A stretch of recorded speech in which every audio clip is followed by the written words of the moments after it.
O Guilherme participa, o Guilherme é o braço direito. Toda aula ele que faz a discussão acontecer. Isso aí. Valeu pela parte que me toca.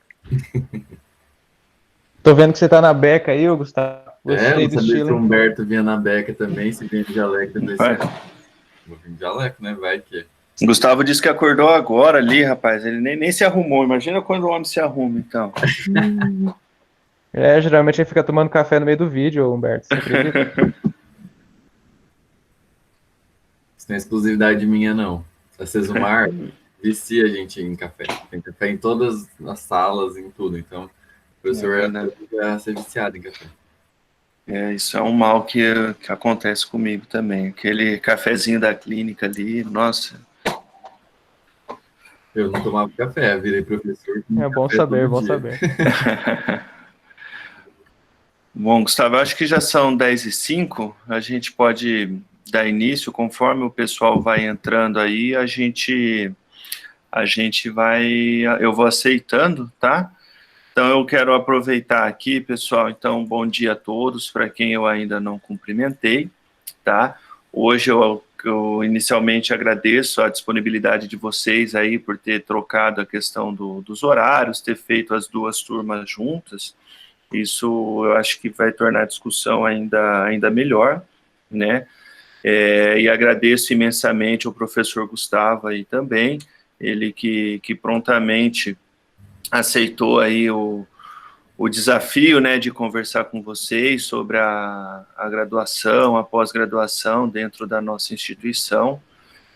O Gustavo, como vocês devem saber, ele é criação ali da Unicesumar, sempre se destacou ali na graduação, hoje faz o mestrado, tive a honra de poder dar aula para ele, hoje estou muito contente de dividir a parte docente com você, Gustavo, fico muito contente de ver a sua evolução, né, desde sempre a gente sabia que o seu caminho seria brilhante e está cada vez mais aí, a gente sabe o quanto os alunos gostam da sua aula, e isso é reflexo de tudo que você fez aí, com certeza, e tem feito na graduação e na pós, tá? Então, muito obrigado, Gustavo, por ceder esse momento para conversar com os alunos, tá? Aos alunos, eu vou pedir para vocês, como o Gustavo bem falou, se tiverem dúvidas, perguntem, isso só enriquece ainda mais a aula, e perguntem mesmo, né? Eu acho que ninguém melhor do que ele aí para mostrar para vocês um pouco do que a graduação e a pós ali dentro oferecem, tá bom? Gustavo, obrigado de novo, e a palavra é toda sua. Então, bom dia para todo mundo. Para quem não me conhece, meu nome é Gustavo, né? E alguns nunca entram. Mas eu agradeço imensamente as palavras, Humberto. Você sabe, eu sempre deixei muito bem claro que sempre foi um dos meus professores favoritos, sempre foi uma pessoa que me tratou muito bem a vida inteira. E para a gente começar, eu vou contar um pouquinho da minha história, porque eu acho que nem todo mundo conhece, nem teve a oportunidade de me conhecer. Eu fui aluno de colégio público a vida inteira e eu nunca achei, meus pais nunca acharam que eu daria alguma coisa, porque geralmente de toda a minha turma da escola, ninguém deu alguma coisa, ninguém chegou em algum lugar. E aí, como tem graduação na minha cidade, a minha família, faz aqui mesmo, a família inteira faz aqui, fez aqui e tudo mais. Eu falei assim, não tenho o que eu quero aqui. Então, meus pais insistiram na minha educação e eu fui morar fora um ano, fiz cursinho em Londrina, ganhei uma bolsa de estudos num cursinho de Londrina e estudei um ano de cursinho, só que eu sempre quis estudar na Unicesumar. Sempre foi algo que eu queria. Vocês vão ver, conforme os anos vão se passando, que vem escolas de terceirão conhecer a Cesumar e eu fui uma dessas escolas que vi e me apaixonei pela instituição. Eu falei, não, é aqui que eu quero estudar. E ao longo do caminho, eu fiz prova na UEM, fiz prova na Cesumar, fiz N provas, e eu passei na UEM em odonto, inverno e verão, né? E também ganhei bolsa de 100% na Unicesumar pelo ProUni. E aí veio a escolha, UEM ou Cesumar. Claro que o professor Humberto é cria da UEM, ele sabe o quanto é bom, mas eu optei pela Sesumar porque era o meu sonho, eu queria estudar lá, independente de ser pública ou particular, eu queria estudar na Unicesumar. Então eu escolhi estar na Unicesumar, eu escolhi estudar ali. E nunca fui um aluno, igual o Humberto falou que eu sempre me destaquei, mas nunca fui um aluno de notas excelentes, nunca fui um aluno que, meu Deus, só tirava 100 e ia almoçar com o Wilson Matos, não, nunca fui desse. Mas eu sempre fui muito esforçado. O que me faltava em inteligência ou em nota, eu me compensava com esforço, sempre fui esforçado. E tinha lá minhas dificuldades, inclusive já comentei com vocês, reprovei em bioquímica, quando não era Lília, era uma tal de Márcia Camei, reprovei em morfologia, e tô aqui, entendeu?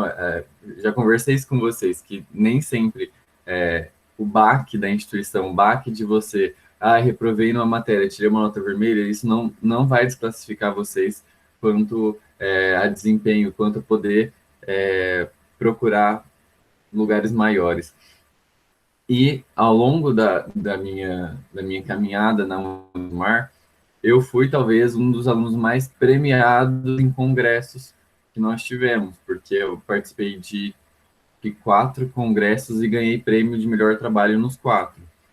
E então isso me fez ver que talvez eu teria a possibilidade de dar aula ou entrar por esse lado.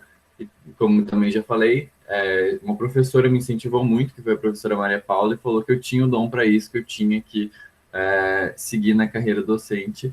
E na Unicesumar nós tínhamos um curso estrito sensu. E eu falei, vamos fazer a prova, né? Não custa. Fiz a prova na UEM e fiz a prova na Sesumar. Na UEM eu não passei, porque precisava de um nível de inglês da qual eu não tenho. E na Sesumar eu passei entre os primeiros colocados, e tinha também na minha época a bolsa da CAPES. Então eu sou bolsista da CAPES, ou seja, eu não pago nada na graduação, na pós-graduação, e também não recebo nada, porque existem 2 tipos de modalidade de bolsa. Existe aquela bolsa, ProSUP tipo 1, que você recebe R$ 1.500 e não paga nada, e o ProSUP tipo 2, que você recebe R$ 800 e repassa para a instituição em forma de pagamento esses R$ 800. Então eu pago R$ 800 de mensalidade, só que o governo me dá esses R$ 800. Então essas bolsas elas não existem mais, porque o governo cortou esse ano, então não existem mais, mas a instituição em prol disso, né, para que consiga premiar os alunos dos quais vieram da graduação e estão querendo ingressar na Unicesumar ainda, a Sesumar eu acho que disponibilizou 7 ou 8 bolsas institucionais esse ano, ou seja, não recebe nada, mas também não paga nada, fica elas por elas e você estuda aqui na Unicesumar. Mas então, como é que eu faço isso? Como é que eu faço para entrar, para aderir, né, a esse mundo? Assim como vocês já viram com o Humberto, que ele me falou que vocês falaram que é a diferença de uma especialização ou de uma residência. Residência é assim como o mestrado, tem um processo seletivo. Então, você faz uma prova, geralmente essa prova, ela conta com prova escrita e também prova de títulos. Então, você faz lá a prova e um dia eles te marcam, no horário você tem acho que 10 minutos de entrevista, eles olham o seu currículo e te fazem perguntas em relação a condições socioeconômicas, sobre o que tem ali no seu currículo. Na época eu fui questionado sobre as minhas premiações, sobre a minha reprovação, que ela falou que eu não tinha perfil de aluno pelo meu currículo, no perfil de aluno que reprovava em alguma disciplina. Aí eu falei, acontece, tem um pouco de dificuldade, né? Mas passei e segui, né? Estou seguindo, ainda não terminei o mestrado, porque é algo que você tem que terminar em até 2 anos, então eu tenho até fevereiro do ano que vem para terminar. Entretanto, né, tá tudo, por conta da pandemia, tá tudo parado, muda dissertação, muda N coisas, porque não tem como mais fazer. No meu caso, eu trabalho com pesquisa qualitativa, então eu não me preocupo com quantidades, e sim com o que as pessoas falam, com o que a fala das pessoas importa. Então, não tem como fazer entrevistas, né, pessoalmente, então vai ter que mudar tudo, então tá tudo parado. Então, voltando ao assunto, a instituição, a Unicesumar, ela dispõe de vários cursos, né, tanto lato sensu quanto estrito sensu. Os lato sensu para odontologia têm o implante, com responsabilidade do professor Wesley Tuller, que ele não está mais no corpo docente da odonto, só está na especialização. Então, se você tiver vontade de fazer implante, tem implante. Tem endodontia, que é tratamento de canal, que a esposa do Wesley é responsável. A Márcia Tuller também não é professora da graduação, apenas da pós. Nós temos harmonização facial. Eu confesso que eu não sei quem é a professora que é responsável, eu só vi ela algumas vezes, mas eu já vi que tem o curso de especialização aqui na instituição. Para odontologia especificamente, dentro da odontologia, só tem esses três, quando nós falamos de lato sensu. Em relação ao estrito sensu, praticamente todos os cursos, né, estrito sensu da Sesumar, são interdisciplinar. Vocês, eu acho que já viram o que é interdisciplinar, multidisciplinar. E o interdisciplinar, a gente vê todas as áreas juntas, a gente consegue ver todas as áreas juntas de uma visão diferente. Ou seja, nós temos um mestrado, que é o meu caso, né, em promoção de saúde, onde é interdisciplinar, ou seja, todas as pessoas de qualquer área podem entrar dentro desse mestrado. Dentro da minha turma, por exemplo, eu tinha enfermeiros, que era a grande maioria da turma, enfermeiros, nutricionistas, bioquímicos, biomédicos, terapeutas, médicos, enfim, e também pessoas que não são da área de saúde, como pedagogos e o Gabriel, que ele era do marketing, publicidade e propaganda. Então você pensa, mas o que uma pessoa que fez marketing vai adentrar na realidade da saúde? Então essa é a diferença da intersetorialidade, ou seja, ou interdisciplinaridade. Todos conseguem participar da sua visão. Eu mesmo fiz disciplinas da quais geralmente o dentista não faz. Por exemplo, nutrição, alimentação saudável. Como que dentista vai entrar nesse mundo? Então, ali a gente consegue ter essa visão, pegando a sua graduação, pegando a sua área de dominância e agregando outras áreas. Então, o Gabriel, no caso, né, como marketeiro, pessoa que faz publicidade, vem pesquisando essa questão de publicidade em saúde.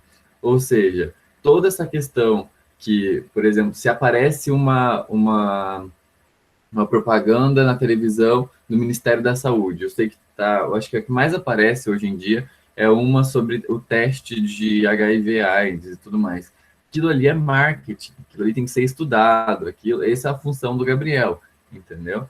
Então, os outros cursos que a Unicesumar tem, todos eles são interdisciplinar, tirando o direito, que direito é apenas para as pessoas que são formadas em direito, mas outras tecnologias limpas, ou então, eu não vou, acho que lembrar o nome, o restante que tem.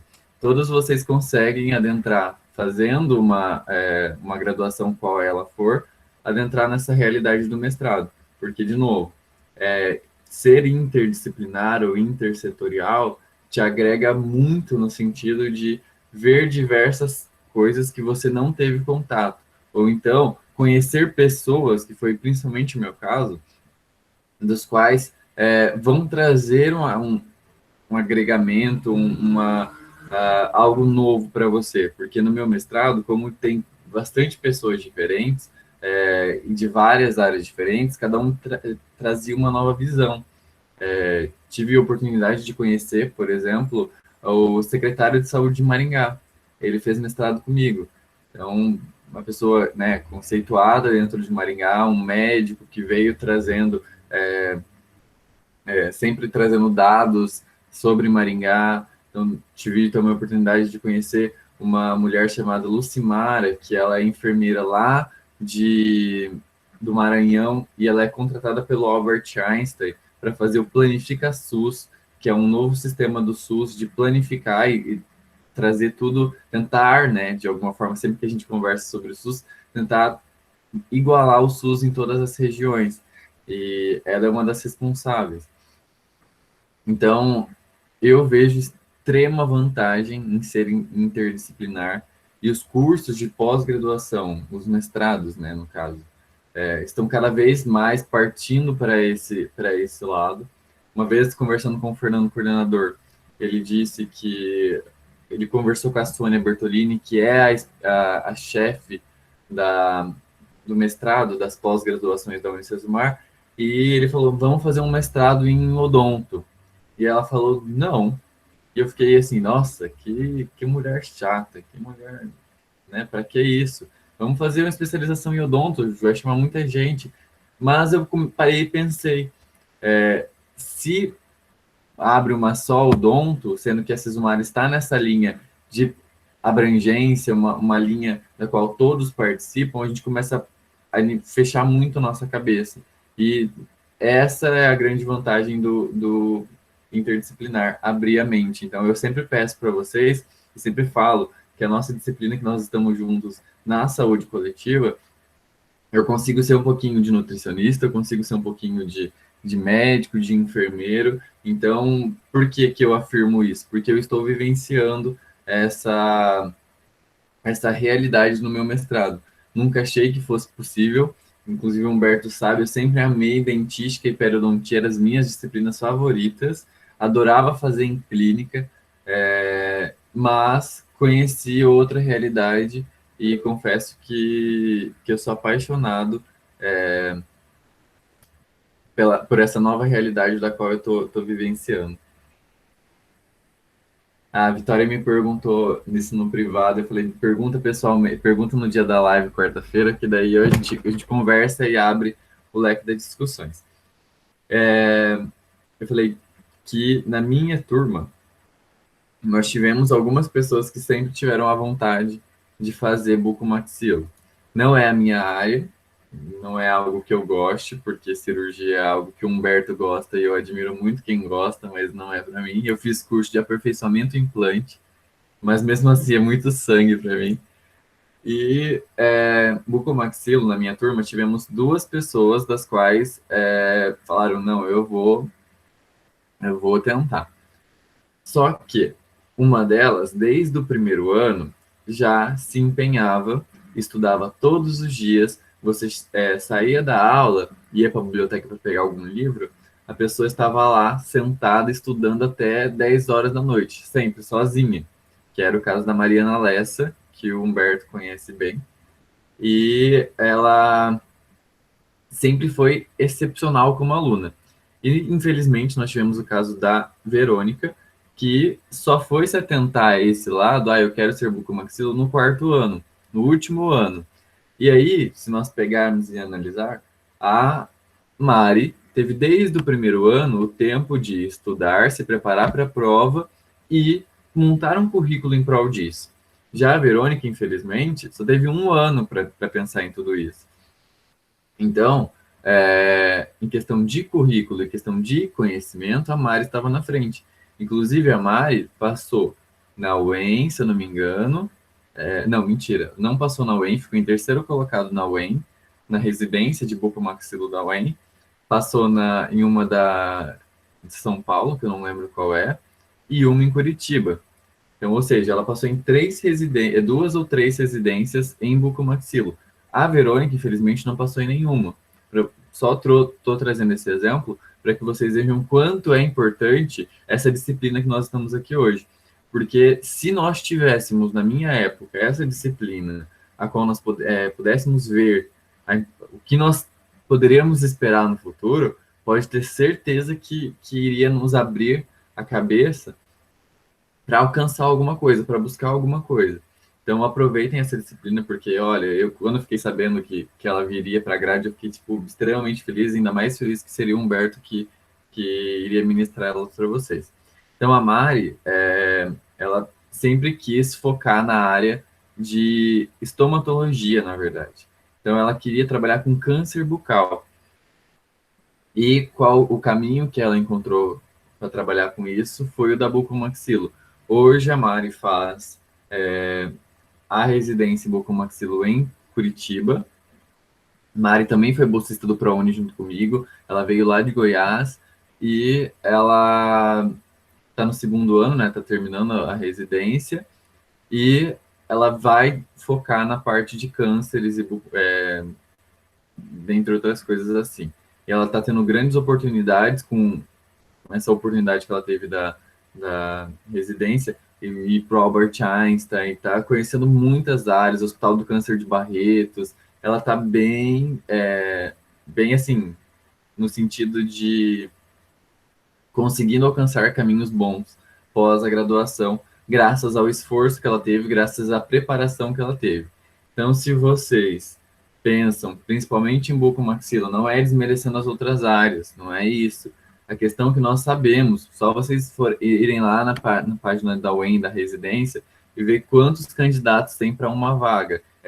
70, 80 candidatos para uma vaga. Enquanto nas outras disciplinas nós temos 12, 10, 20, ou saúde coletiva, que ninguém gosta, 4 para uma vaga. Então, bucomaxilo realmente precisa de um direcionamento maior, precisa de um esforço maior. Então, se vocês pensam em fazer qualquer tipo de residência especificamente, estudem, montam currículo. Eu já falei isso para vocês desde aquele primeiro dia que nós nos conhecemos, sobre projeto de pesquisa, sobre congresso. Falo para vocês, quem estava aí segunda-feira, que eu fico repetindo sobre o ciclo de palestras que nós vamos ter.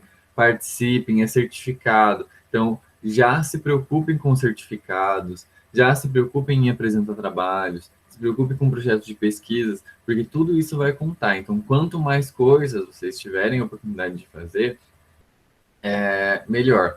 Uma coisa que eu sempre escuto também, que eu já vou trazer aqui, eu peço até perdão para o Humberto, caso ele não goste do que eu vou falar. As pessoas sempre falam, a UEM é melhor, a UEM é melhor, a UEM é melhor. Sabe por que eu não acho que a UEM é melhor? Porque os professores são tão bons quanto.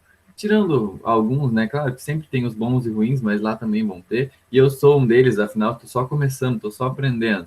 Mas a diferença de um aluno da Cesumar para um aluno da UEM é a vontade. Quando o aluno entra num vestibular igual ao da UEM, ele às vezes se empenha muito mais. Então ele já entra na graduação com aquele eu preciso ser o melhor, eu preciso ser o melhor. Infelizmente não é o que nós vemos aqui. Eu fui aluno, eu sei. Nem sempre eu entrei como eu entrei. Eu sou um exemplo. Eu entrei assim, vou estudar muito não precisa. Foi assim que eu entrei. Então assim que eu consegui reprovar em 2 disciplinas no primeiro ano. Então vocês precisam ter vontade de fazer aquilo. Inclusive, a grande também diferença da UEM que alegam, né, para o aluno da Cesumar, é que eles têm milhões de projetos para fazer. Vocês sabem quanto a Cesumar destina de dinheiro para bolsas de pesquisa? São, acho que mais de 1 milhão. Não, 1 milhão não, é mais de 100 mil, um negócio assim. E esse ano nós tivemos uma devolução de 50 mil reais porque os alunos não estavam cumprindo com as obrigações de um bolsista ou não estavam fazendo a pesquisa propriamente disso. Então, você acaba perdendo a bolsa e, inclusive, eles estavam dando 10 mil reais para caso se algum professor quisesse viajar para algum congresso no exterior, tal, sabe? Porque realmente os alunos não estavam fazendo. Então, é aquilo, é vontade, é vocês que vão fazer o percurso de vocês, é vocês que vão mostrar o caminho que vocês vão percorrer. Então, se eu tenho vontade de ser alguém na vida, esse é o momento. Esse é o momento que eu tenho que correr atrás. Esse é o momento que eu tenho que... eu vou dormir pouco, vou perder um final de semana, vou perder de ir no bar do Beard. Vou perder, mas vou estar estudando. Vou estar pensando em algo para o futuro. Vão me perguntar, mas professor, quantas vezes você foi no bar do Beard? Nenhuma. Quantas vezes você foi no Azeitona? Uma vez. Com a minha turma, acho que no jogo, para assistir os jogos da Copa. Então, não estou dizendo que vocês não precisam se divertir, nada disso. Eu estou dizendo que são prioridades. Esse é o momento, graduação, é o momento que você vai definir os seus próximos passos, é o momento que você vai definir o seu futuro. Então, aproveitem esse momento, que aposto que muitos dos pais de vocês e muitas pessoas no Brasil como um todo não vão ter essa grande oportunidade que vocês estão tendo. Acho que já eu falo muito, né? Vocês sabem. Pode perguntar mais coisas. Desculpa, Humberto, falar tanto. Imagina, eu estou achando excelente. Eu acho que o que você pontuou aí a respeito do preparo, isso é uma coisa que eu bato na tecla com eles desde sempre. Desde o primeiro dia de aula, eu converso que nunca é cedo para começar, né?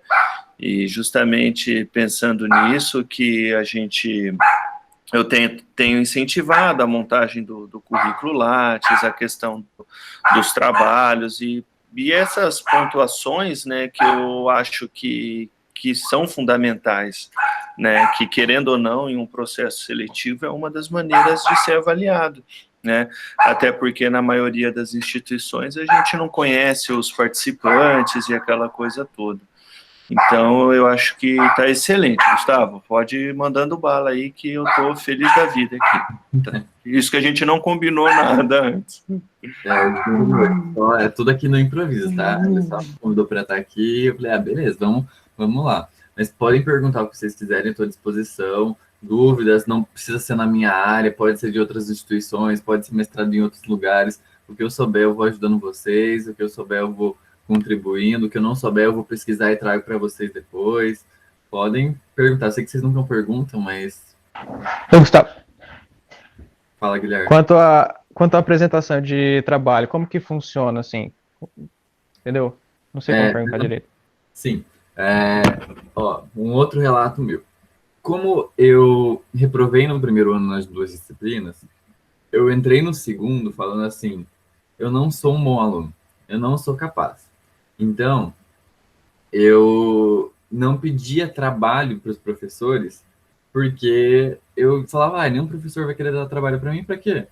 Eu não sou um bom aluno. Vão querer dar para a Larissa, para Mariana, para não sei quem, porque eu via que os outros alunos da minha turma iam desde sempre para congressos, iam desde sempre para apresentar na UEM e tudo mais.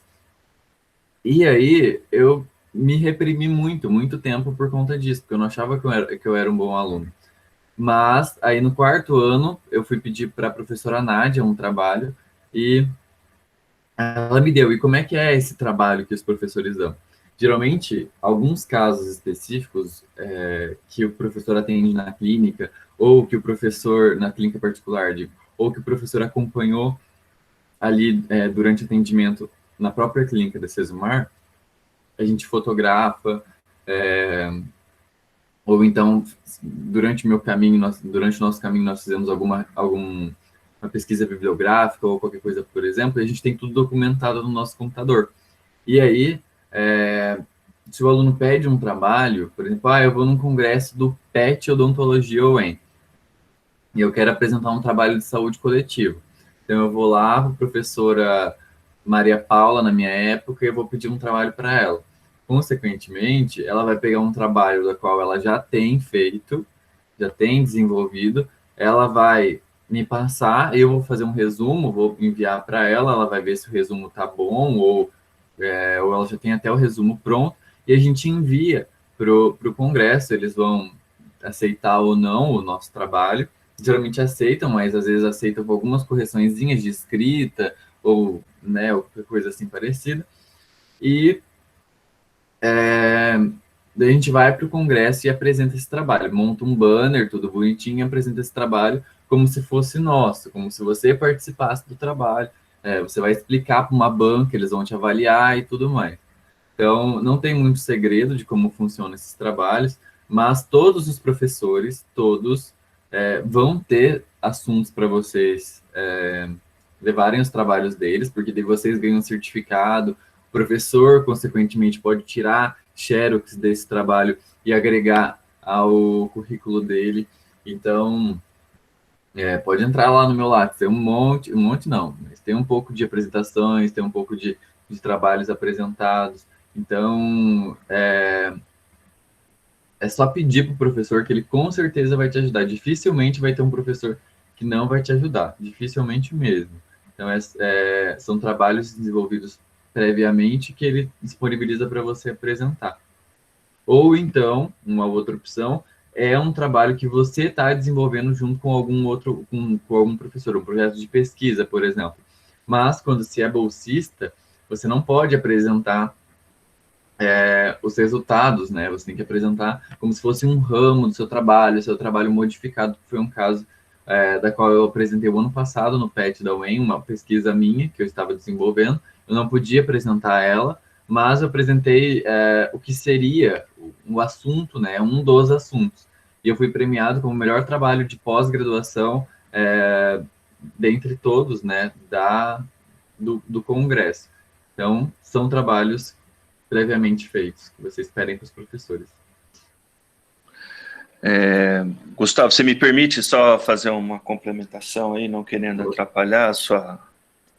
Em relação aos trabalhos, Guilherme, tudo isso que o professor Gustavo falou, ele é perfeito, né? Realmente são pontos que são muito válidos, mas uma outra coisa que eu acho legal ressaltar também, que como o professor Gustavo falou, frequentemente a gente escuta, professor, quero apresentar um trabalho, e acaba que leva um caso clínico de um professor, seja de qualquer área que for, e casos complexos, né? Então, muitas vezes, eu sei disso porque eu avalio frequentemente trabalhos ali no congresso, até como parte da disciplina do doutorado ali da UEM e tudo, então, frequentemente a gente vê alunos, por exemplo, do primeiro, do segundo, do terceiro ano, apresentando casos maravilhosos, casos um tanto quanto complexos, e isso não tira o mérito de maneira alguma, muito pelo contrário, né, até um ponto interessante, mas quando eu avalio o trabalho, por exemplo,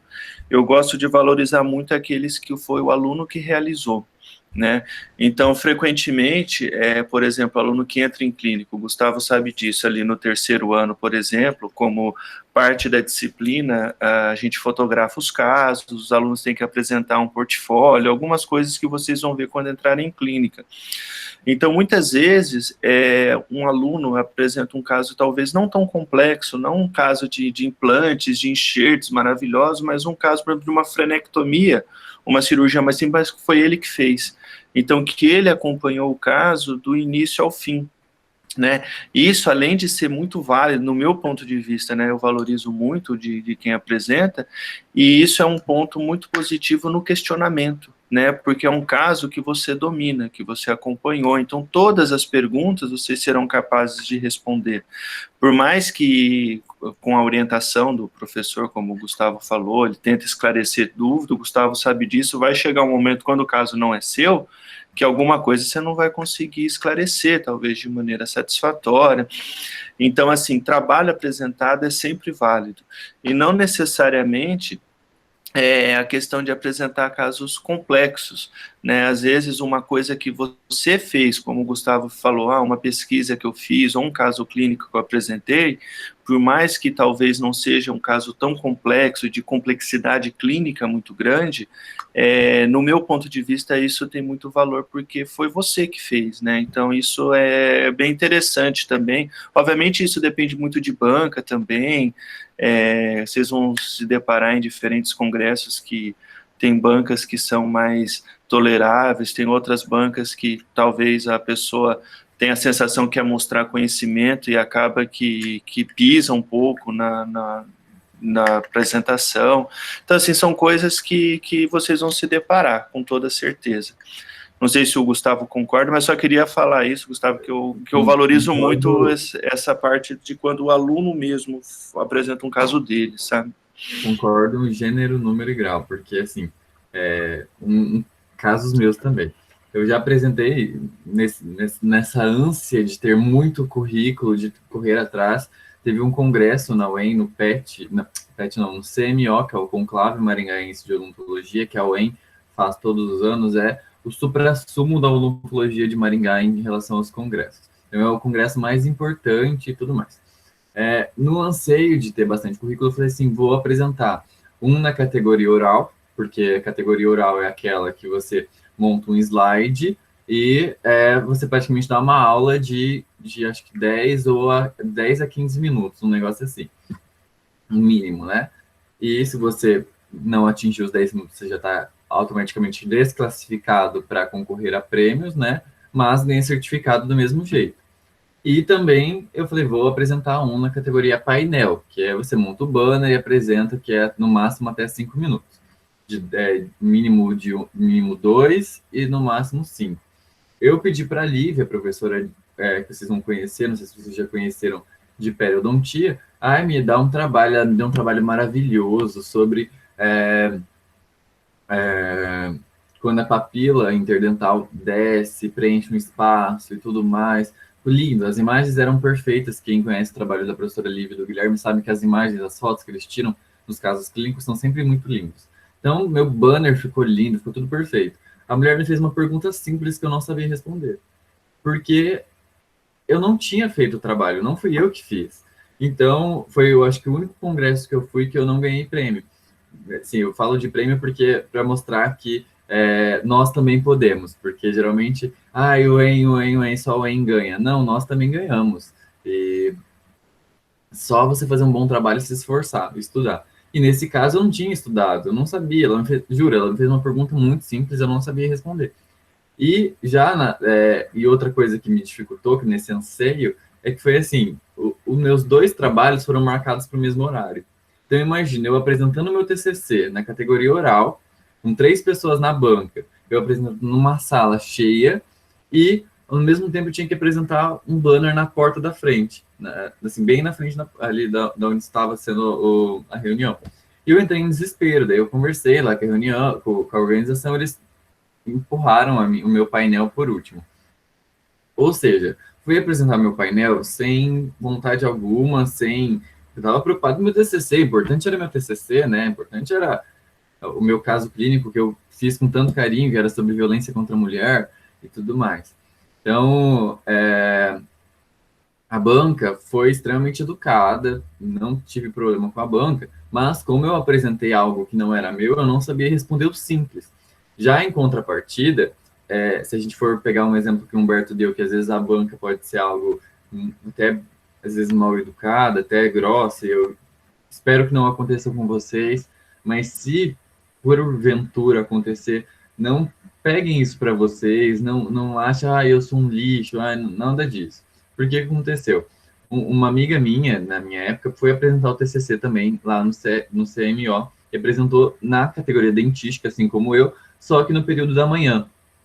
E era uma outra banca.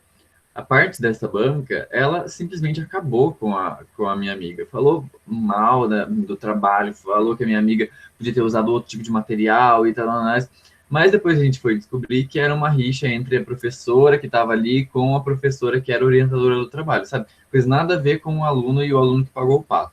Então, não se prendam as observações que a banca vão colocar. Não são vocês, ou, igual o Humberto falou, às vezes a banca pode ser um pouco mais dura, mas assim, bora lá, vamos apresentar de novo, vamos melhorar. É uma oportunidade de sempre melhorar. Tanto que o mesmo trabalho foi apresentado no congresso da UEL e foi premiado. Então, assim, o problema não era o trabalho, o problema não era a aluna, era apenas uma questão de banca. Então, perfeitamente como o Humberto falou, e também essa questão de fazer apresentar o que você fez, fazer o simples, às vezes é muito melhor. O meu primeiro prêmio foi no PET da UEM. O caso que eu apresentei, eu ajudei, era um caso que atende, vocês no segundo ano vão atender no estágio docente não, no estágio da grade do segundo ano, vocês vão para INPR, que é o Instituto de Reabilitação para quem tem alguma necessidade física ou mental. E aí, eu apresentei esse trabalho, falei que eu fui uma pessoa das quais estavam lá ajudando, mesmo sendo do quarto ano, eu estava ajudando aquele projeto e tudo mais. Simplesmente a professora olhou para mim e falou assim, dá para ver no seu olho o quanto você ama isso que você está fazendo e que você realmente fez, que você realmente estava lá, você vivenciou aquilo.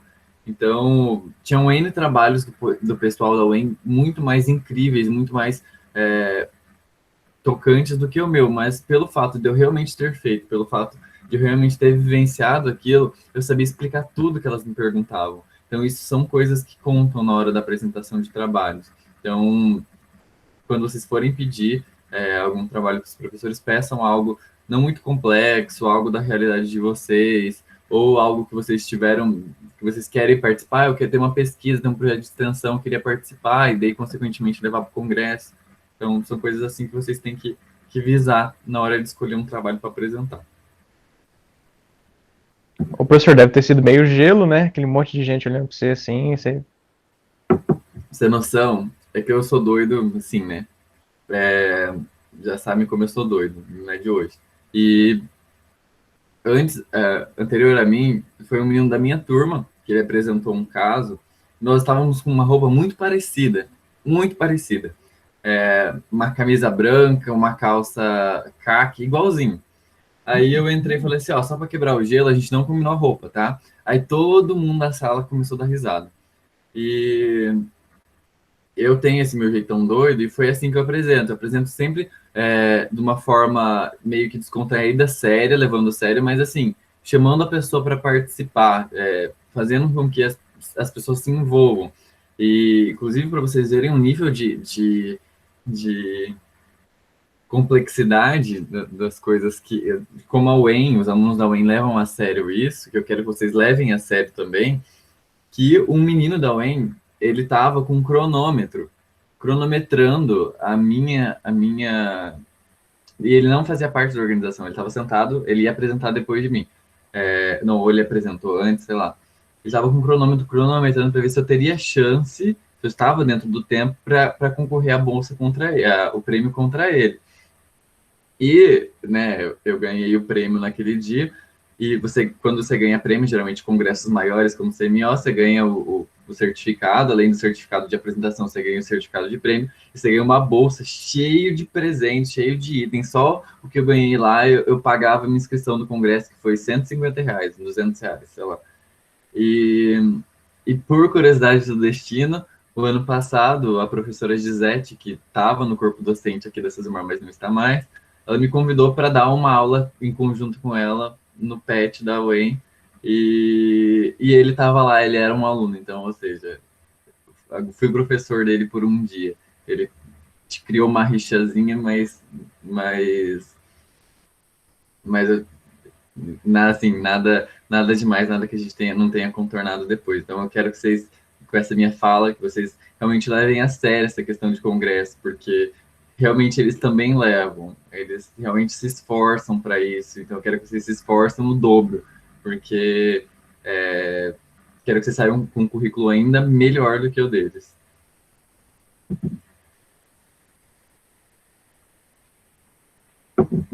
Mais alguma coisa, pessoal? Perguntem. Podem fazer colocações. Vocês tenham dúvidas.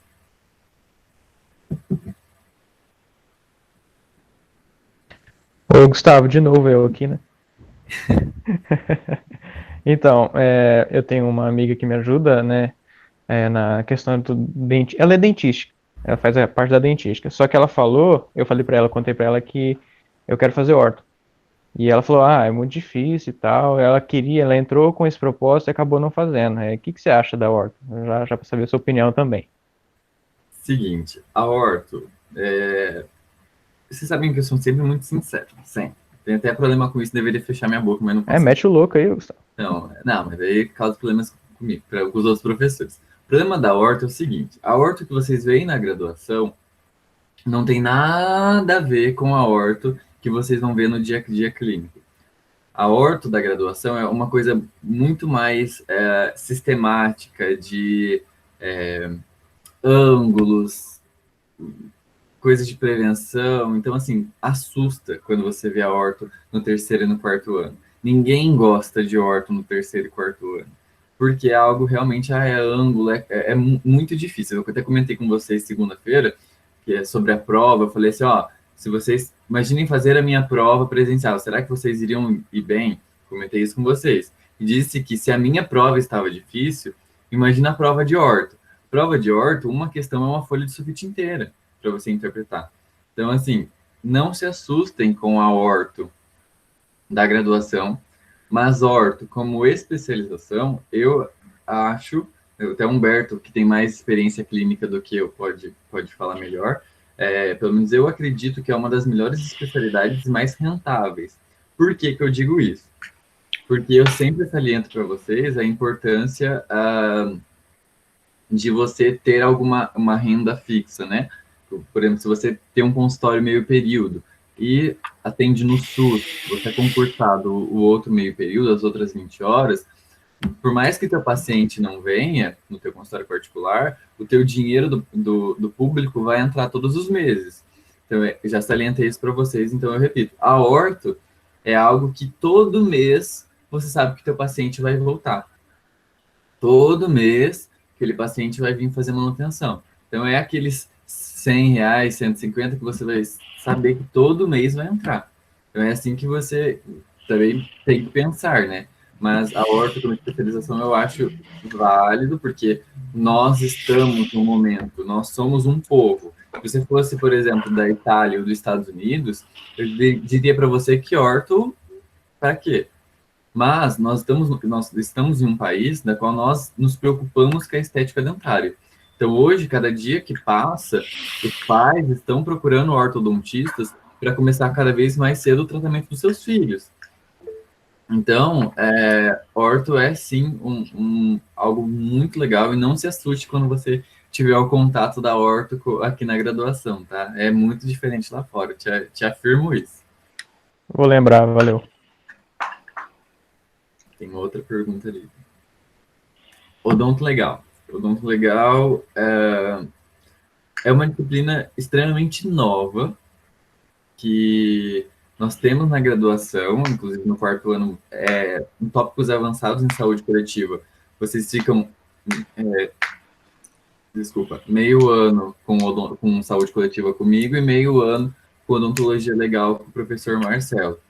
Infelizmente, o campo não é muito grande ainda, porque, né, é uma área totalmente dominada pela medicina legal, então são poucos os concursos, são poucas as oportunidades, mas devido a uma coisa que nós já conversamos muito nas últimas aulas também, sobre o aumento do número de processos contra profissionais de saúde. Então, o odonto legal se faz presente para ele ser legista, né, para ele ser perito, para ser uma das pessoas que vai ali durante o juízo falar assim, não, ó, o trabalho do cirurgião dentista está correto, o trabalho prestado, não, tá errado, ele errou, então você vai pagar a indenização para ele. Então, hoje, infelizmente, ainda essa função essa especialização de odontologia legal não se dá tanto com a parte da perícia de cadáveres, mas sim com a perícia de juiz, de casos de processo. Humberto, alguma colocação? Pessoal, mais perguntas?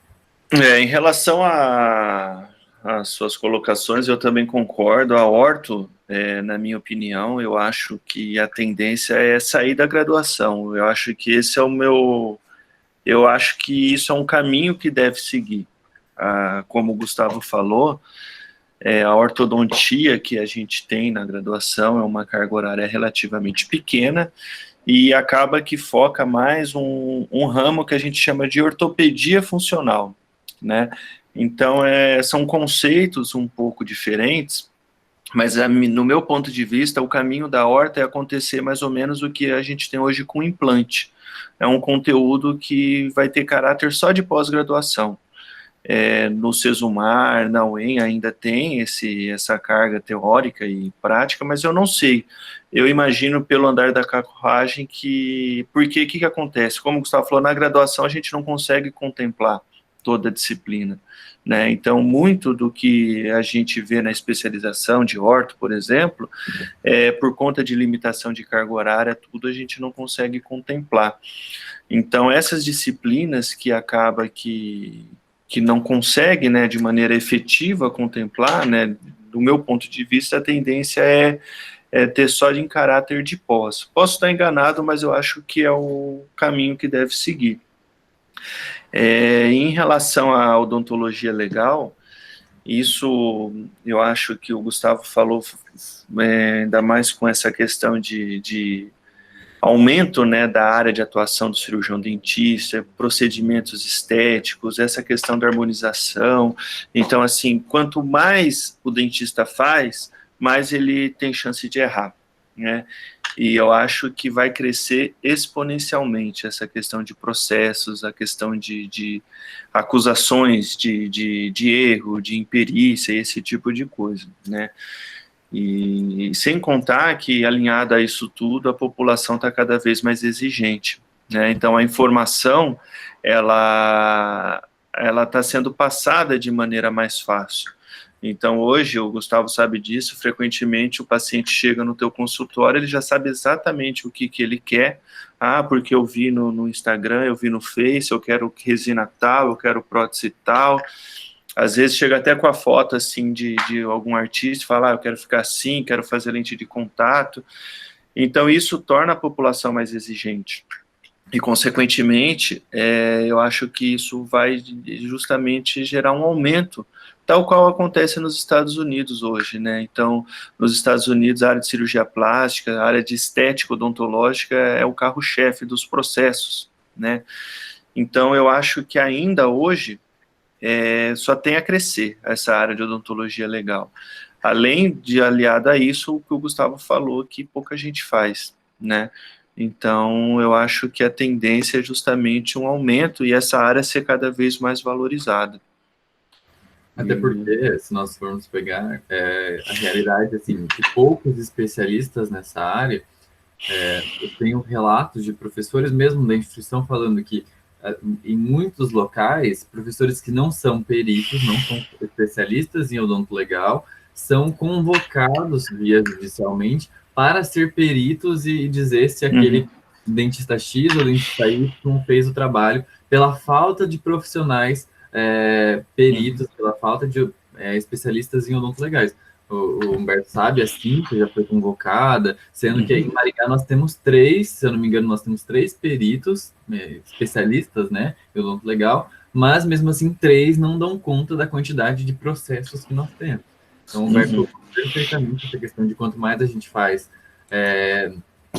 mais a chance de erro. Então, e vocês estão vendo, cada dia que passa, o CRO está lá lutando por uma causa, harmonização facial, ozonioterapia, odontologia do esporte. Então, cada dia que passa, a gente está aumentando o nosso ramo, nossa gama, e os erros estão aparecendo. Se não me falha a memória, um artigo que eu li em 2017, o profissional de saúde mais processado no Brasil foi o cirurgião dentista. Então, é uma coisa que eu já salientei para vocês também, dessa importância de uma postura, saber o que você está fazendo, não pegar mais do que você consegue fazer, não pegar caso que você não tenha estudado, que você não sabe, porque isso tudo é processo na certa, processo na certa.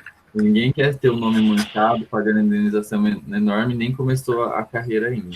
Então, é fazer o que vocês sabem, que vocês estudem para fazer tudo que vocês façam. Mais alguma coisa, pessoal? Podem perguntar. Gustavo, quanto aos concursos públicos, se você fosse fazer, você optaria por fazer um de 20 horas, de 40 horas, e por quê? Então, vamos lá, ótima pergunta, gostei bastante. Eu passei num concurso de 40 horas. Eu não estou fazendo, não assumi. Por quê? Porque 40 horas tem muitas desvantagens. A gente vai pegar numa balança. Imagina que 40 horas você vai atender todos os dias, manhã e tarde, manhã e tarde, manhã e tarde, todos os dias. E vai lá ganhar pelo menos o salário do concurso que eu passei, era 2.600. Tipo assim, não tô dizendo, ai meu Deus, salário baixo.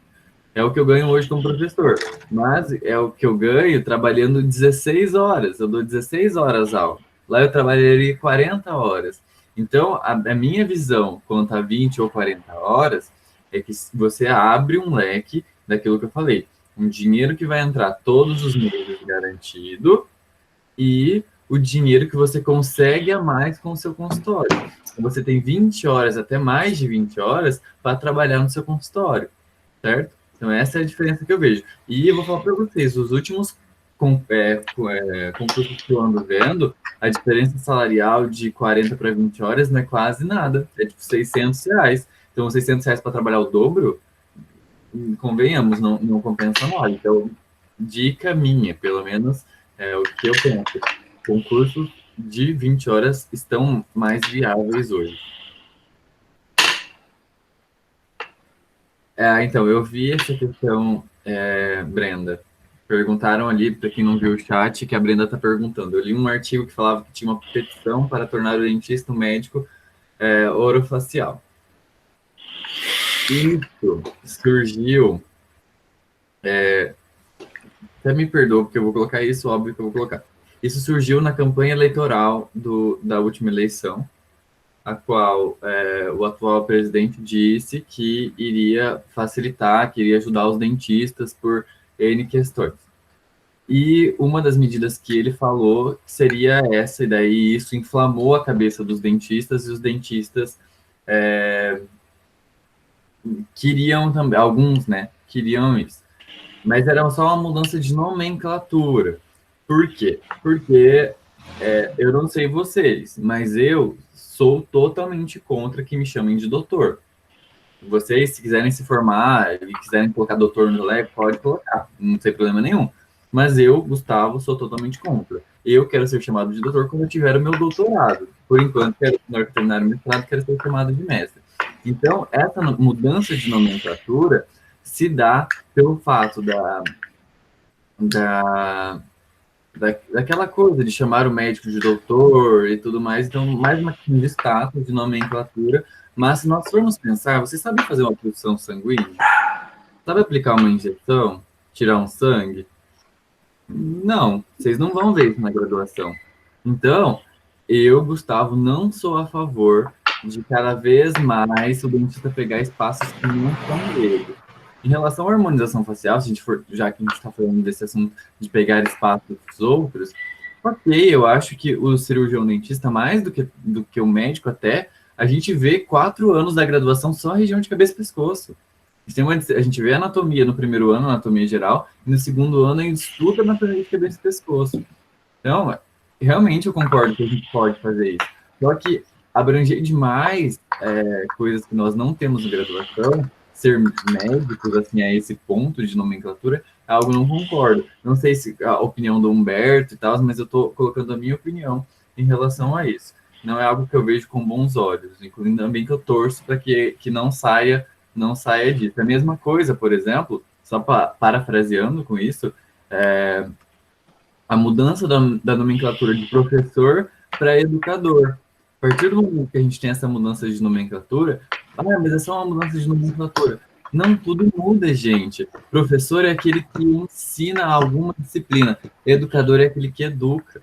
Não é função do professor educar, certo? Então, eu também não concordo com esse tipo de coisa. Essas mudanças muito bruscas de nomenclatura muda muita coisa, por mais que não pareça que muda, mas muda. Enfim, mais perguntas?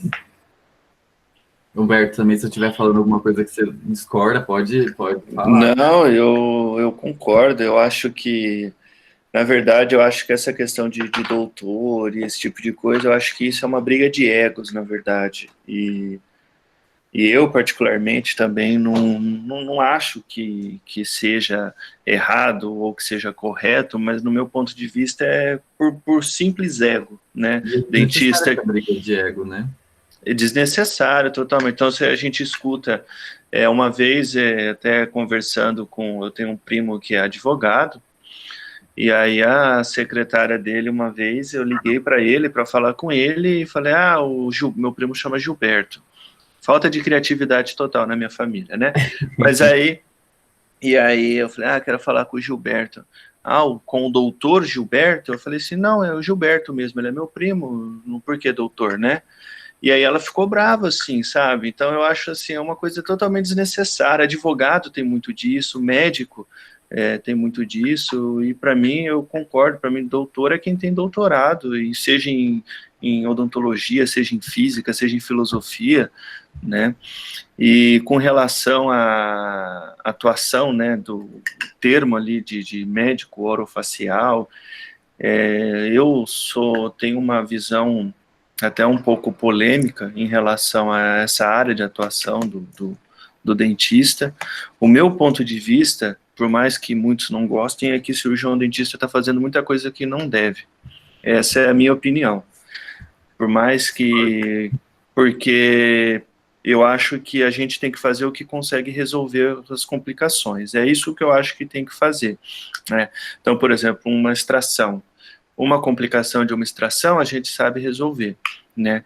Agora, alguns procedimentos aonde se gerar algum tipo de complicação, necessariamente você vai ter que encaminhar por um médico ou, enfim, para alguma outra área, não tem cabimento você começar a mexer, né? Então, assim, eu sou a favor de fazer alguns procedimentos desde que esteja apto a resolver complicações e acidentes, né? Então, frequentemente a gente vê, como eu falei, a harmonização, não estou questionando se eu sou a favor ou se eu sou contra, mas a questão aqui que frequentemente a gente vê, necrosou, por exemplo, parte do tecido. Aí o que frequentemente faz? Vai para o plástico, né? Vai para o plástico resolver, fazer enxerto. Então, assim, se você não é capaz de resolver uma complicação, não faz muito sentido você iniciar, né? Então, eu acho que o problema aqui, no meu ponto de vista, não é nem tanto a questão da área de atuação, mas é o preparo das pós-graduações. Eu acho que se tivesse as pós-graduações bem preparadas, né, a fim de passar conteúdo, de resolver, evitar complicações, esse tipo de coisa, consequentemente nós não teríamos esse preconceito tanto, né, que os médicos mesmo têm. Vem aqui, médico adora criticar, né, procedimento odontológico, esse tipo de coisa. Eu acho que isso é muito fruto do despreparo das instituições em preparar o aluno, né, principalmente em pós-graduações.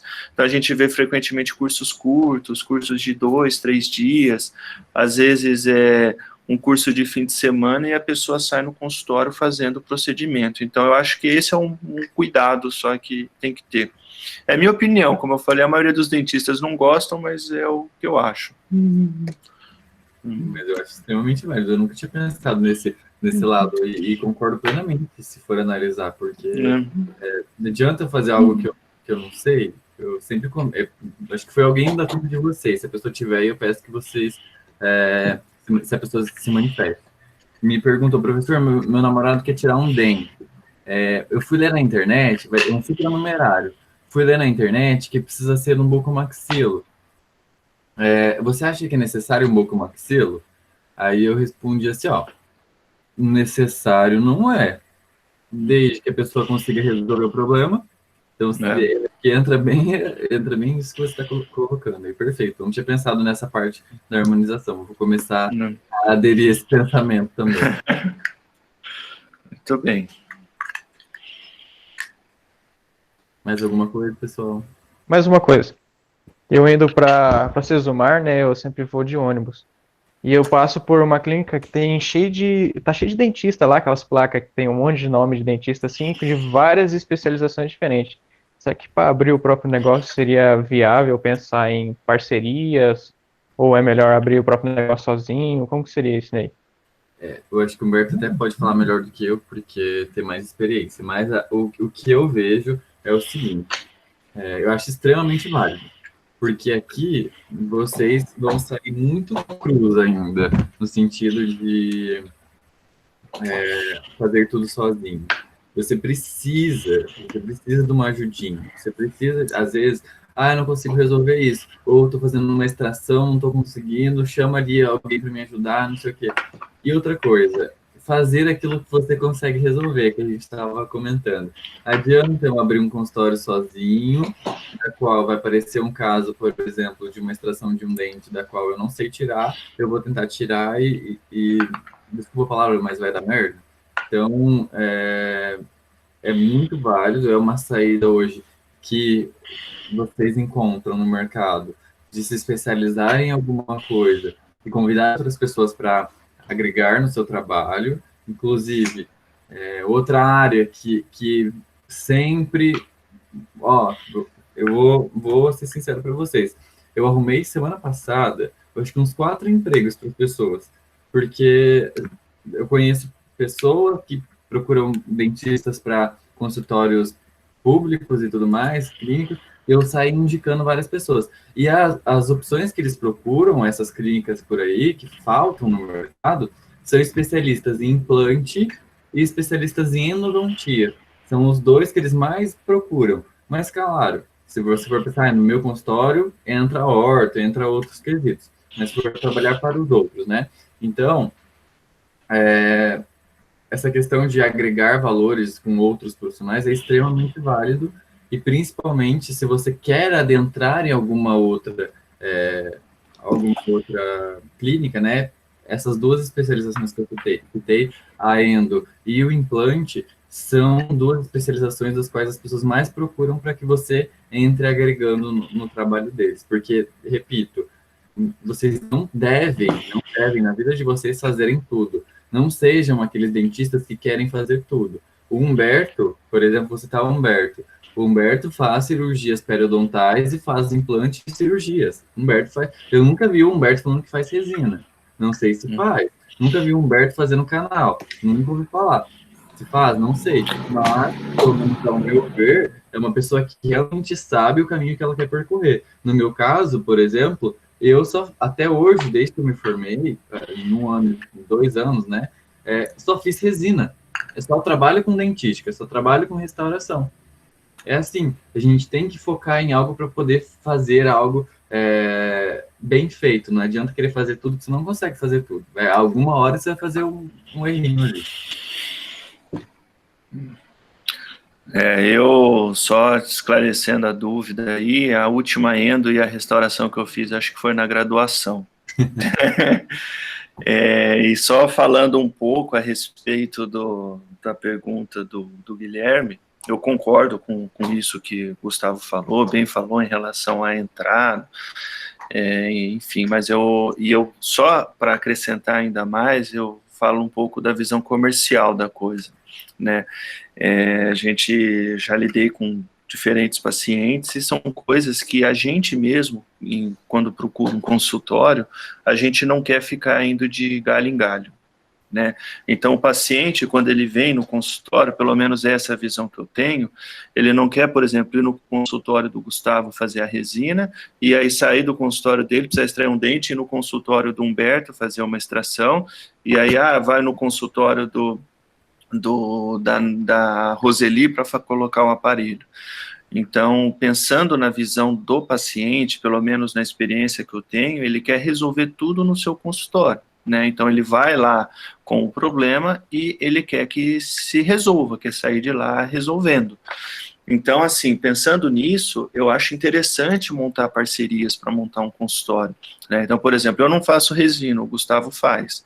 Então, mesmo que eu não monte o meu consultório com o Gustavo, eu acho interessante eu formar uma parceria, caso eu precise, ele vá no meu consultório atender, para eu não precisar deslocar o meu paciente até um outro local, né? Então, por exemplo, isso que ele falou, frequentemente eu atendo em várias clínicas, por exemplo.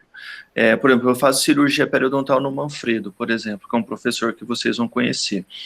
Então, por exemplo, o paciente vai no Manfredo, ele precisa de um recobrimento, por mais que o Manfredo não faça, ele me chama, eu vou até a clínica dele, justamente para quê? Para facilitar para o paciente, né? Então, ele não precisa o paciente procurar uma outra clínica, esse tipo de coisa. Então, além disso tudo, né, de abranger que o Gustavo falou, eu acho que a facilidade pro paciente é muito boa, né? Então, eu acho que é muito válido, se você não montar junto com outros colegas, que você monte sozinho, mas tenha parcerias. Tem alguém que vá no teu consultório para fazer um implante, fazer uma endo, como o Gustavo falou, ou mesmo, enfim, qualquer área. Porque o paciente chega no seu consultório, você vai conseguir resolver, né? Então, você não vai precisar, por exemplo, você vai lá no Gustavo fazer a resina, depois você volta aqui. Então, isso é muito desconfortável para o paciente, né? É minha opinião, pensando nessa questão comercial, pelo menos. Não sei se o Gustavo concorda. Não, perfeito, Humberto. Inclusive, mas Gustavo, você tem consultório? Não, eu não tenho consultório. Mas como você atendeu esses pacientes. Desse jeito como o Humberto acabou de falar, perfeito. Eu atendi todos os meus casos de resina, foram de restaurações e tudo mais que eu acabei comentando, só com isso que eu trabalhei desde que eu me formei, foram em consultório dos outros. Um consultório de alguém que se formou comigo, ai, Gustavo, eu lembro que na graduação você manjava muito, não sei o quê, você pode vir aqui? Vou. Aqui nas férias, ai, Gustavo, eu lembro que durante a graduação você não sei o quê, pode vir no meu consultório? Nas férias eu atendi uma mulher aqui em Jardim Alegre, numa cidade vizinha aqui, eu fiz 6 facetas de resina nela, sabe? Tia do dono do consultório, porque ele não trabalhava, e ele falou assim, Gustavo, quando eu tirar meu aparelho, eu quero que você faça em mim. Então, sabe, é assim que você também consegue trabalhar e ter um pouco de renda, ajudando com essas questões de parcerias, e no consultório dos outros, até porque montar um consultório é algo muito complicado, que vocês vão ver durante os próximos anos, né? São coisas, assim, burocráticas, questões trabalhistas, questões impostos e milhões de coisas que vocês conhecem no Brasil, vocês sabem quanto precisa pagar. Então, muitas vezes, abrir um consultório não é algo tão viável financeiramente. Eu já vi pessoas que se formaram comigo que sofreram bastante no primeiro ano por conta de, não tem um fluxo de caixa muito bom, sabe? E então, essa questão de você trabalhar parcerias, você ir no consultório de outra pessoa é algo extremamente viável e acho que a grande maioria hoje deva estar partindo para esse lado. É uma coisa que eu sempre bato na tecla, que eu escuto muito aqui no Sesumar, pelo menos, é difícil escutar isso, mas quando eu fiz a graduação na UEM, escutava muito questões do tipo, porque você tem que focar só o que você quer, seu consultório tem que ser só o que você quer, e aí a gente escuta isso de cara que tem 40 anos de formado, que está na cidade há 30 anos, que já tem um fluxo de paciente. Então, assim, eu acho que uma coisa é o mundo fictício e outra coisa é o mundo real, né? Então, é difícil entrar no mercado de trabalho, né? Então, eu acho assim, se você abrir um consultório, se limitar, né? Seja você fazendo o procedimento, ou enfim, abrir um consultório, o Gustavo gosta de resina, meu consultório eu só vou fazer resina, né? Então o paciente vem fazer o implante, não faço, passar bem, quando você precisar de fazer resina, você volta aqui. Isso limita muito, né? Então, assim, pensando no mundo real, né, pensando naquilo que a gente já conversou do consultório, tudo, a paixão pela odontologia não paga a conta, né? Então, a gente precisa, não pode, pelo menos, principalmente recém-formado, se dar o luxo de perder paciente. Isso não quer dizer que você tem que fazer o que você não tem capacidade, mas sim fazer, talvez, parcerias e resolver isso dessa maneira, né? Então, o paciente não vai embora, né? Então, eu acho que, por mais, como a gente já conversou em outros momentos, a paixão é importante, gostar é importante, mas de coraçãozinho só não paga boleto, né? Então, eu acho que parcerias e tudo é interessante, né? É isso. E aí, meu povo, mais alguma coisa? Pensando nessa multifuncionalidade, então, do cirurgião dentista, seria que é algo a considerar ele fazer, talvez, uma ou mais especializações? Tipo assim, 2 ou 3, não sei. Já que estamos pensando em multifuncionalidade, né? Esse eu vou deixar para o Humberto. Humberto, eu quero ouvir a visão dele.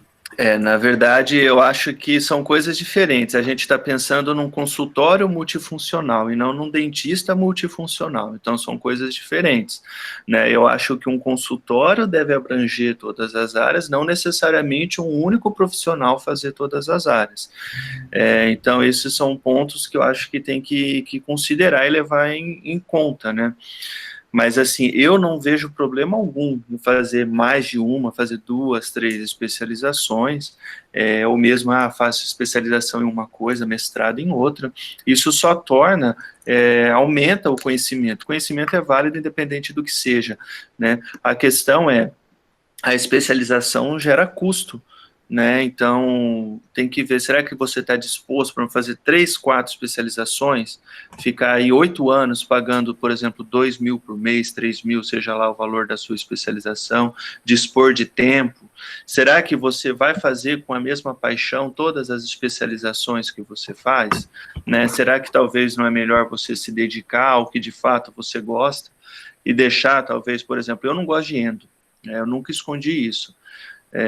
E eu sei que por mais que eu fizesse especialização, eu não teria a mesma paixão de fazer uma endo do que fazer uma cirurgia, né? Então, no consultório, por exemplo, eu tenho a sorte da minha casa ter a minha esposa que faz endo, mas se eu não fosse casado com a minha esposa, eu preferia fazer parcerias com outros profissionais que fizessem tal procedimento, né?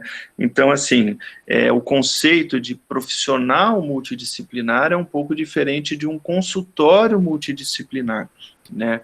Mas eu acho que, sem dúvida, o profissional dentista, ele tem que saber, pelo menos entender um pouco de cada área para conseguir direcionar o paciente, né? Então não adianta, por mais que ele faça só uma coisa e não consegue direcionar, não consegue indicar a necessidade do paciente. Então é fundamental que tenha conhecimento de maneira geral, o paciente como um todo, toda aquela questão que vocês veem durante a graduação, né? Mas eu acho que talvez querer abraçar o mundo com as próprias mãos ali, talvez pode ser um tiro no pé, né? É aquilo, faz tudo e não faz nada, né? Então, mas depende muito, a gente vê muito consultório, principalmente daquele pessoal mais antigo, né? Que faz tudo, faz endo, faz prótese, faz canal, faz pério, faz cirurgia. Então, vai muito também, eu acho, da necessidade, né? Do que você procura, né, pensando novamente no que a gente já conversou em outros momentos, o mercado de trabalho.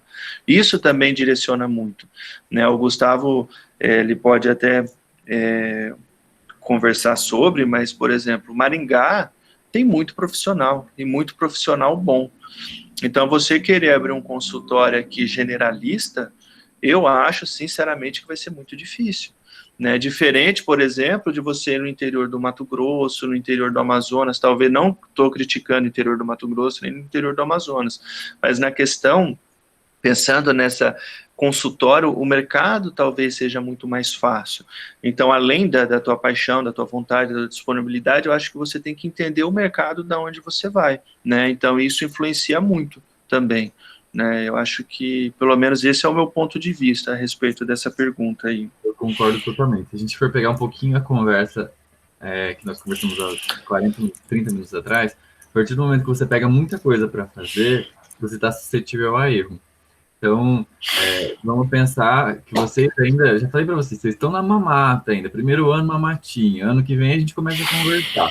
Ano que vem, quando vocês pegarem todas as disciplinas, todas de uma vez, pelo menos era, né, o anual, agora eu não sei como que vai ser o semestral no caso de vocês, mas imaginem vocês vendo dentística, endo, pério, que mais? Farmácia, prótese, imunologia, estomatologia, radiologia, e tem mais deontologia e tem ergonomia, enfim, são milhões de matérias no segundo ano. Vocês acham que vocês vão conseguir aprender tudo? Vocês não vão. Não imaginam vocês querendo ser um generalista, pegar e fazer tudo de uma vez. Não vai conseguir. E Humberto Perfeito falando sobre o mercado de trabalho em Maringá.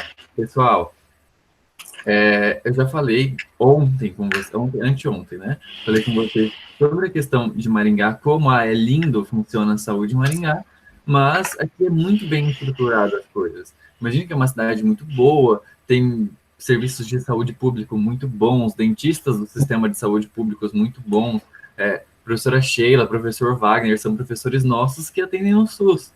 Então, nós temos serviços bons, inclusive os particulares. Então, é uma visão que eu já também conversei com vocês sobre isso, mas eu repito, porque não é todo mundo que aparece na minha aula, que uma grande oportunidade que vocês têm na vida de vocês é ir para fora, é ir para outros estados. Várias pessoas que se formaram comigo foram para o Norte e Nordeste fazer atendimento, ficaram 1 ano, 2 anos lá atendendo para, primeiro, pegar a mão. Vocês saem, e eu sou um deles, que eu não me considero tão bom de mão assim. Eu não sou um professor, inclusive quando eu conversei com o Fernando, eu falei assim, Eu não quero ficar em disciplinas que eu tenha que atuar tanto na prática. Se for laboratório, beleza. Mas se for atender paciente, eu, Gustavo, não sei resolver tudo. Porque eu tenho muito pouco tempo de experiência. Eu atendi muito pouco.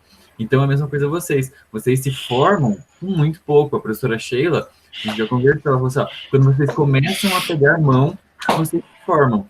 Então, teria que ter mais um ano, a mais um quinto ano, para fazer, ficar só de prática, só fazendo coisa, só fazendo coisa. Então, vocês precisam de um ano, pelo menos um ano, atendendo aí Norte, Nordeste, atendendo em clínica popular, para vocês pegarem as buchas, para vocês trabalharem igual uns doidos, para saber o que é a vida real. Porque a vida real não consultóriozinho do pai, não, né? Todo mundo que tem esse privilégio, porque isso é ser privilegiado, de ter um pai com um consultório para você começar atendendo. Não é a realidade da grande maioria. Então, o mercado de trabalho, como o Roberto muito bem pontuou, é algo muito cruel, é algo muito difícil. Cada vez, vamos fazer uma conta aí. Eu tenho, no quarto ano em saúde coletiva, mais ou menos 90 alunos. Três quartos anos, 30 e poucos alunos cada uma. Então, 100 alunos Sesumar, 50 UEM, vamos colocar aí 80 Uningá, mais 50 Unifama, se formando todos os anos. Então, a concorrência é algo muito pesado. Você tem que fazer o diferencial, você tem que ser o diferencial. E você, infelizmente, eu amo Maringá, mas é muito difícil hoje o campo aqui, entenderam? Você vai, professor, mas então o que eu vou fazer da minha vida? Gente, vocês são novos. Vai embora, vai para outro estado, vai para o exterior. No mestrado eu escutei isso. Uma mulher que ela tá no doutorado ali, né? Porque aqui na Sesumar, esqueci de falar. Sesumar ganhou o título de instituição porque nós temos 2 cursos de doutorado. Nós temos doutorado em Direito e o doutorado em Promoção de Saúde, que deu ao título da Sesumar, né? Subiu o nível de instituição. E ela me falou, Gustavo, você é muito novo, você não tem família, no sentido assim, você não tem mulher, esposa, filho, marido, qualquer coisa assim, para você se preocupar. Então, vá embora do país, vai procurar um doutorado no exterior. E isso é um conselho que eu dou para vocês. Vão embora, vai para outro estado, vai para outro país, vão caçar um rumo, vão caçar um novo caminho, trilhar um novo caminho. Fechada de só aqui. Inclusive, uma amiga minha perguntou, pessoal, semana passada, se vocês pensarem em fazer especialização fora de Maringá, sair desse mundinho Maringá, e daí a grande maioria dos meus amigos que estavam ali conversando falaram, não, eu tô fazendo especialização não sei na onde, tô fazendo especialização não sei na onde. Então, assim, saiam desse mundo, só quero ficar em Maringá, vão realmente procurar outros lugares que eu tenho certeza que se vocês forem para interior do Mato Grosso, até interior do Paraná, vocês vão conseguir alcançar caminhos muito melhores, muito mais rápidos, essa que é a questão, muito mais rápido, um retorno financeiro muito mais rápido do que ficar preso aqui em Maringá. Porque o odonto é lindo, né, igual o Humberto falou, mas não paga as contas. O amor é lindo, mas não paga as contas. Você também tem que se preocupar em pagar as contas.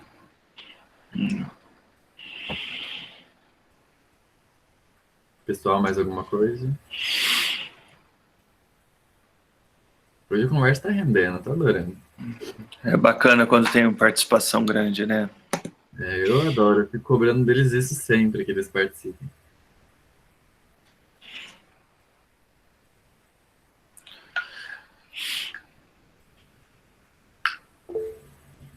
Me dou por satisfeito.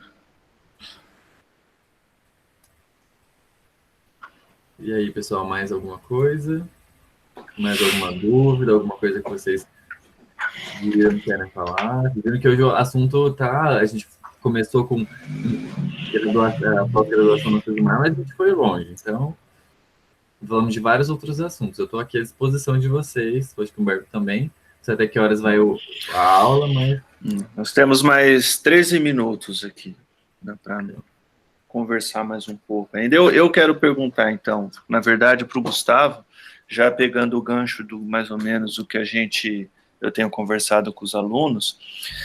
Gustavo, esses trabalhos que você apresentou durante a graduação, a premiação, de certa forma, o enriquecimento do seu Lattes, né? Você acha que isso influenciou no seu ingresso na instituição e de que maneira você acha que isso influenciaria para qualquer outro tipo de processo seletivo? Ótima pergunta. Pessoal, seguinte, pegando ainda a minha trajetória com essa questão de reprovação, eu tive que levar toda a minha documentação, histórico escolar, tudo para a pessoa da banca. E aí, quando elas pegaram a minha banca, inclusive, eles pediam histórico escolar e eu, por loucura minha, por falta de atenção, eu não pedi o histórico escolar. Você tem que pagar aí na instituição, você vai lá. Quem estava na segunda-feira passada, a gente deu uma andada pelo ambiente online para ver onde vocês faziam solicitações de coisas, né? Acho que o Guilherme estava presente no dia que a gente mexeu nisso. E você pede o histórico escolar e tudo mais, e demora 7 dias para ficar pronto. E eu nem me toquei, e no dia seguinte eu tinha que estar lá com o meu histórico escolar na mão. Eu corri pro Fernando e falei assim: Fernando, pelo amor de Deus, imprime o histórico escolar. E o histórico escolar que o Fernando tinha discriminado, nota por nota, nota por nota. E eu reprovei em bioquímica e só fui terminar ela lá no 4º ano. Eu deixei ela lá rolando até no 4º ano. Então, tava lá 0, 0, 0, 0 no segundo, 0, 0, 0 no terceiro, e só fui fazer no 4º ano. E aí, quando eu cheguei com o meu currículo para a professora, ela pegou o meu currículo e falou assim: você tem um monte de premiação. Isso não... Por que essas reprovações aqui? Você não tem esse perfil de aluno que reprova. Com esse tanto de premiação aqui, você não tem cara de que vai fazer isso. Eu expliquei sobre as dificuldades e tudo mais. Mas, ou seja, uma coisa que eu sempre falo é que em tudo que você vai fazer, em tudo, eu sei que a nota da entrevista vale menos do que a nota da prova. Entretanto, se a gente for pensar em peso emocional, em peso de decidir, te garanto que a entrevista é muito mais importante do que a prova em si. Visto os últimos resultados que nós tivemos nas residências da UEM, por exemplo, Mariana Lessa não passou na bucomaxilo da UEM, mas passou em 3, um em São Paulo, um em Curitiba e um no Mato Grosso. Então, tipo assim, talvez a entrevista que ela tenha feito em outros lugares tenha pesado mais, ela tenha ido melhor. Na prova ela também pode ter ido melhor.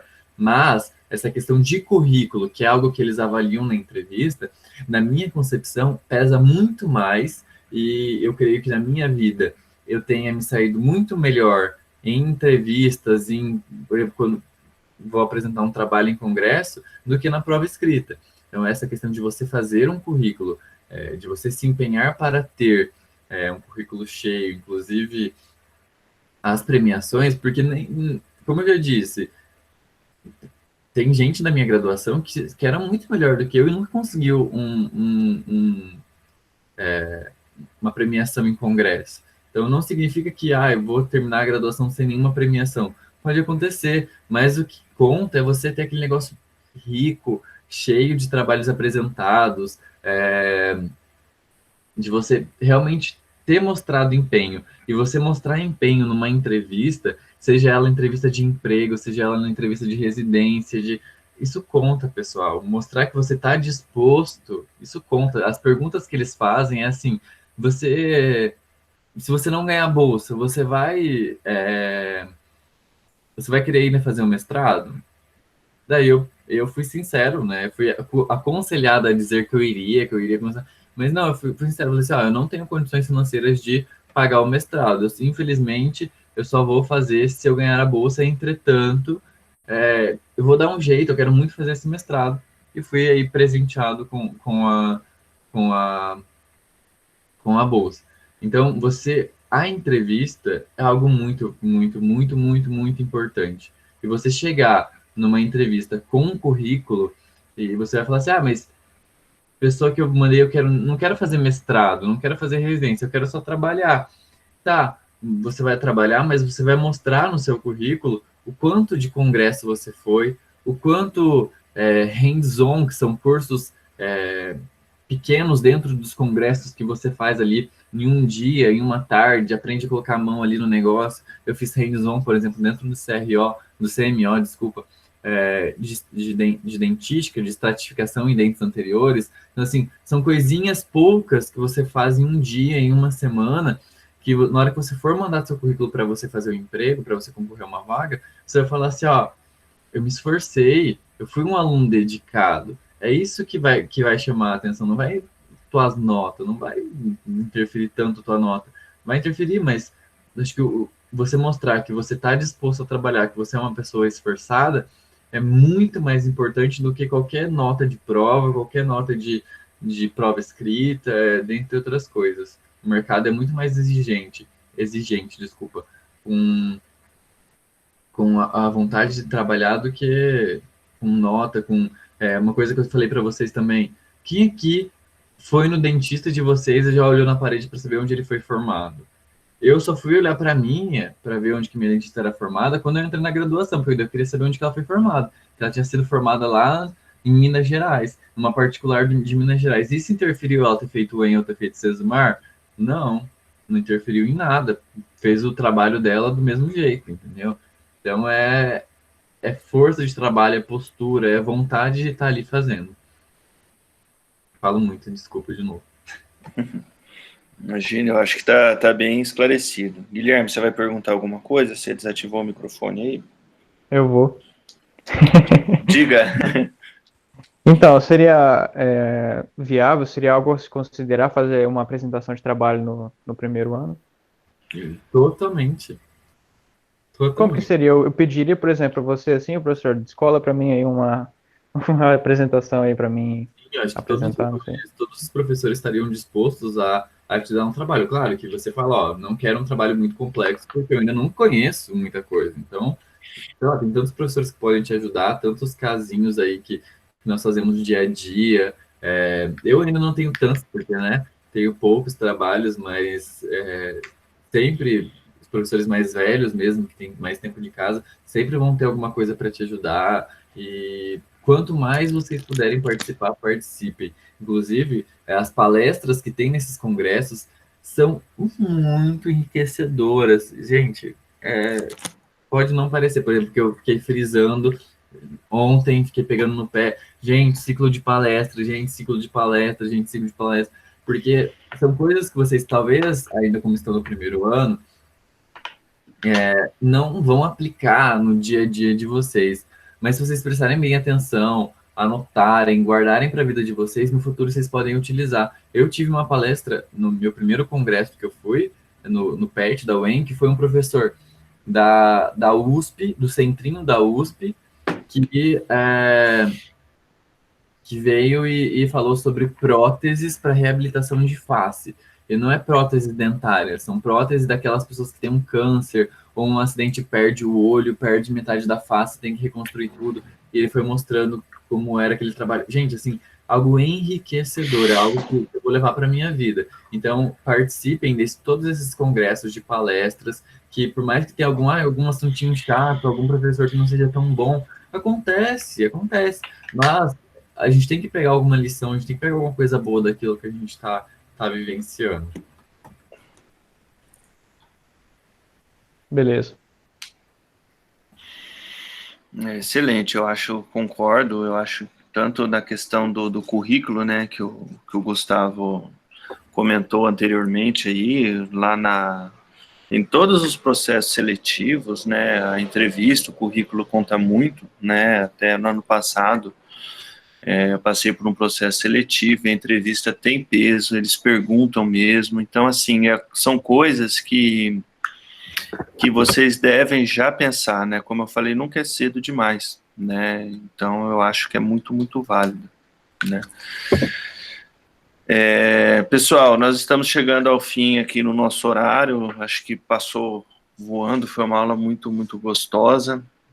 Alguém tem mais alguma pergunta? Vocês gostaram? Mais algum questionamento? Abusem do professor Gustavo, que está aí com vocês. Sem dúvida e questionamento, só queria elogiar mesmo. Foi uma aula muito massa.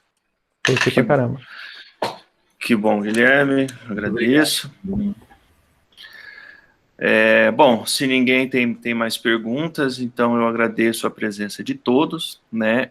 Se porventura surgirem dúvidas, seja para o professor Gustavo, seja para mim, podem encaminhar nos diferentes meios de comunicação. Tenho certeza que Gustavo e eu também, a gente vai ter a maior boa vontade para responder. Em relação a você, Gustavo, novamente, muito, muito obrigado. Foi um prazer dividir esse período com você. Você é sempre muito explicativo e com uma humildade tremenda, né, e sinceridade. Eu acho que isso é aquilo que a gente fala, né, a vida como ela é. Então eu acho que isso é muito válido. Eu prezo muito por esse tipo de atitude, né. Eu não, bom, você me conhece, eu não gosto enfim, eu tenho uma certa receio de pessoas que, enfim, é isso aí. Eu agradeço muito, gosto muito da sua pessoa, tá? Agradeço demais a presença e a disponibilidade, tá bom? Eu agradeço a presença de todos. Participem mais da minha aula, todos vocês. Quem não participa, eu sei que é segunda de manhã, mas participem mais. Sempre rola algumas discussões, né? De várias coisas bem doidas, mas a gente sempre conversa bastante. Então, eu agradeço muito, Humberto, pelo convite. Eu fico muito feliz de você ter lembrado de mim para falar. Até porque nessa transição de aluno para graduação, eu tenho a impressão que muitas vezes os professores, quando eu entrei para ser professor, não me viam como um possível professor, porque eu não saí da Sesumar. Eles me viam ainda todos os dias, então parecia que eu não tinha saído da graduação, então eu não merecia estar ali. E o Humberto foi uma pessoa que, desde o primeiro momento, me acolheu, me tratou com muito respeito, com muito carinho, e desde sempre foi um professor que eu admirava muito.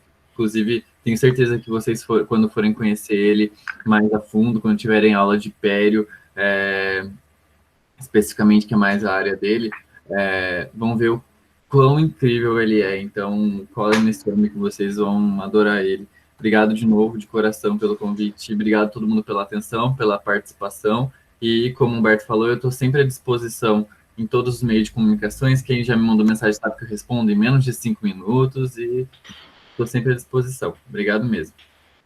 Muito bem. Muito obrigado pelas palavras, Gustavo. Agradeço novamente. Um bom dia a todos. Pessoal, lembrando que eu gravei a aula e no futuro eu posto no YouTube ou, enfim, algum meio para vocês. Um abraço a todos.